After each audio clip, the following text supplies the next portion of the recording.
What's going on, guys? I'm Dom Strider, back in another adventure to find that which time forgot about, and today I'm going over to the Tower Hill State Park. I'm going over there because it's actually got some reconstructions of an old historic shot tower, which they made for lead shots. This was actually a technique first invented in 1782.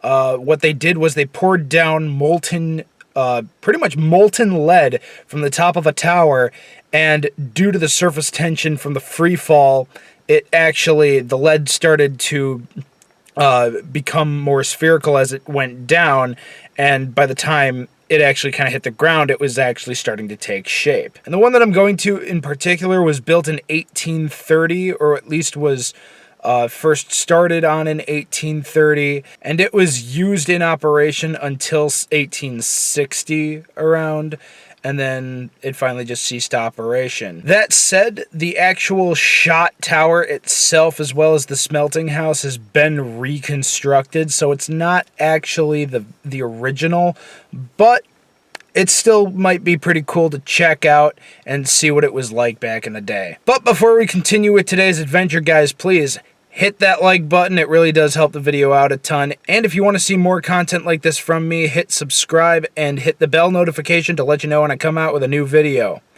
But without further ado, let's continue with today's adventure.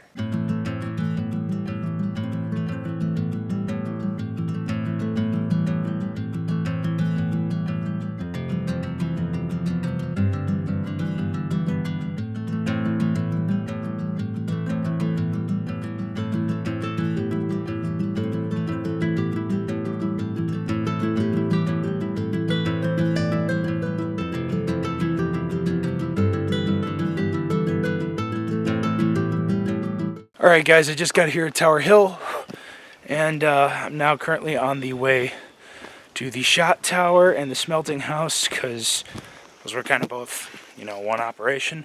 And, yeah, bugging the camera.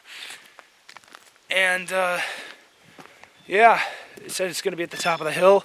I don't think it's going to be a super long hike to get there, so at least we got that. So, see you guys when I get there.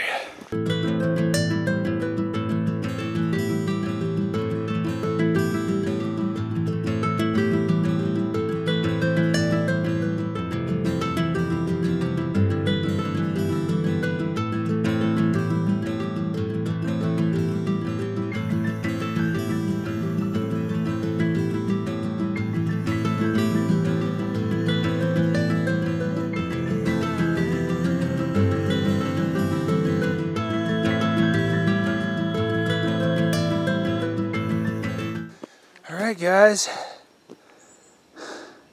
there's the smelter house right up there. Now I gotta remind you guys that this is not the original structure. The original structure, I'm guessing, probably just deteriorated over time or burned down or whatever. Either way, this is not the original one. This is just a recreation. That said, from what I understand, it's a pretty good recreation. So, let's take a look inside. Okay, so this is just another museum. Kind of figured it would probably be something like that. Got a lot of pictures on the wall. But they also got got some stuff from the actual working days. Like there's a shot pouring ladle, so that's actually what all the molten lead would be in. And then, yeah, that's just another one. Got a pickaxe right there. Then the actual, I'm guessing those are the actual lead shots, as well as the rock that it came from. Over here, it's unlawful to throw rocks, litter, or debris into the shaft. Well, good thing I'm not planning on doing that. Anyway, this is the tower. That is how far down it goes. I know it's not able to really pick up on it. Oh, there we go. Yeah. That's how far down it goes.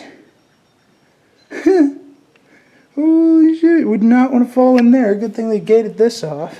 So yeah, that's the actual shot tower. That's what they'd throw all the molten lead down into, and that's where they'd make like little shots. I think those might like when they say shots, I think they kind of look like bullets, like lead bullets.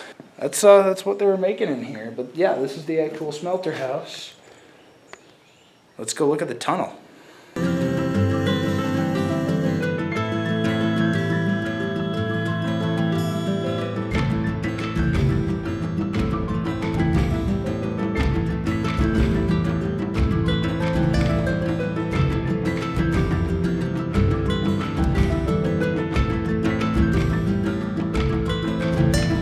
Well, shot tunnel's just ahead.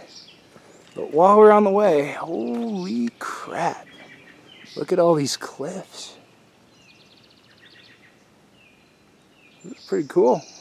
Now I read somewhere about the cliffs is that the spot where we're in right now is actually one of the few parts of the Midwest that is actually geologically interesting because it was supposedly one of the areas during 3 ice ages that didn't freeze over. Which makes me kind of wonder how it escaped that. I mean, did the cliffs have something to do with it? I doubt that. I would have thought that the cliffs would have been formed by the ice age itself, but apparently it didn't freeze over. What the heck is up there? Oh, we got a lot of writing on the cliffs. I see the hoofers, something Randy. You can't see it very well, but it's there. Anyway, enough suspense. Let's go into the tunnel.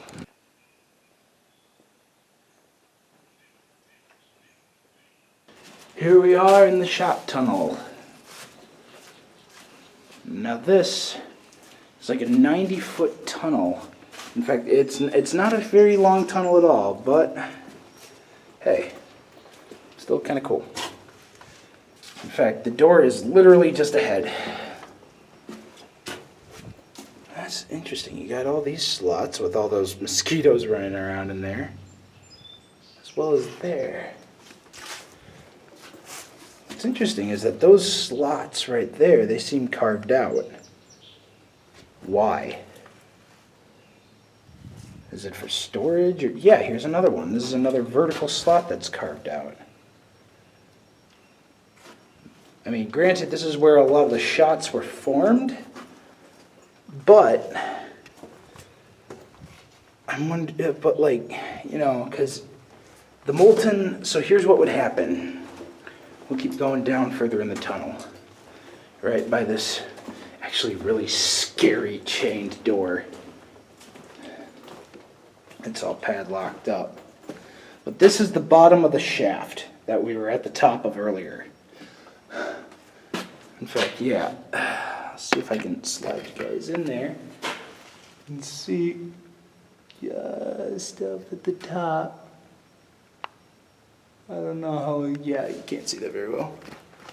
But yeah, so this right at the bottom is where all that molten lead would go, and by the time it got here, it was starting to take a egg shape. It was starting to take shape into spherical stuff, and then, you know, they'd get it out and ship it to St. Louis. So then what does that leave crevices like this for? You know, the ones that all that friggin' cockroaches and grasshoppers, no, not grasshoppers, because they're not in grass. Yeah, all these bugs are in. I don't know. Maybe to catch excess, or maybe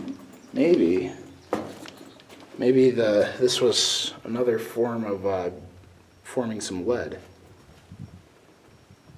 What else do we got here? KJM 790. So that was from 1990, I believe. Or, yeah, no, 1990. SW99. Yeah, we got a lot of guys carving their initials in here. Yeah. pretty neat. But unfortunately, that's about all for the tunnel. So let's get out of here.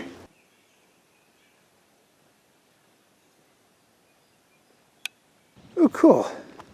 We've got some bridge supports right here over the river. Yeah, they would have supported a small little bridge. Cool.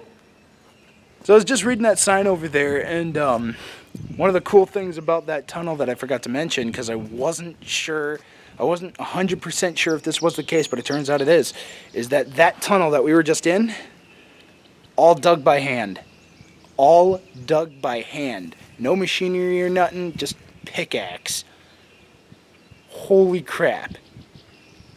Like, I couldn't even imagine digging that out by hand. And apparently I read somewhere that like the process of digging that 90-foot tunnel is what took like 187 days for them to do. So yeah, that's a long time. That's a long time to be digging a tunnel like that, especially by hand. Kind of makes me think of Shawshank Redemption when Andy Dufresne is escaping from jail, you know, and he's got that little rock hammer, and it took him 20 years to do it. Holy crap! Like I can't imagine digging through like this kind of rock with just your bare hands. But to be fair, it's all about pressure and time. Anyway, guys, that's going to be it for this video. If you liked it, please hit that like button. And if you're new and you want to see more content from me, hit subscribe and hit the bell notification to let you know when I come out with a new video. If anybody has any more information about places like this that I can go and explore for future videos, then either A, leave me a comment, or B, send me a message on the Facebook page. Link for that will be down in the description below. Once again, I'm Dom Strider, and I will see you guys again the next time I go on an adventure to find that which time forgot about.